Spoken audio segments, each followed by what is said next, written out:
Tutupnya pabrik di Cikarang yang berdampak pada 1.500-an karyawan mengundang komentar dari Asosiasi Pengusaha Indonesia.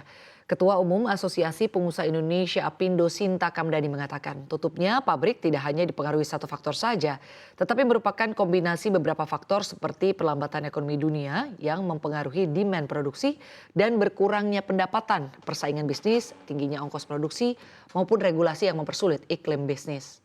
Menurutnya hal yang terjadi saat ini merupakan akumulasi dari dampak ketidakpastian ekonomi dan politik di Indonesia dan dunia yang telah terjadi sejak tahun-tahun sebelumnya.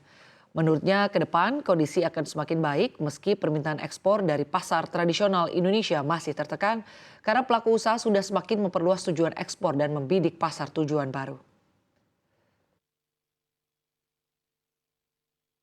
Kita nggak bisa melihat bahwa faktornya itu cuma hanya satu gitu, hanya dari segi pasar. Jadi ada beberapa faktor lain yang juga menjadi isu mereka untuk doing business di Indonesia. Makanya ini yang menurut saya pemerintah harus peka untuk melihat gitu kan. Dan ini juga yang kami sampaikan gitu bahwa alasan-alasan ini tidak hanya investasi baru yang jadi harus perhatian kita, tapi yang maintain investasi yang sudah ada di Indonesia sekarang gitu loh. Karena kita nggak mau ada yang cabut, ada yang tutup. Ini kan yang kemudian juga merugikan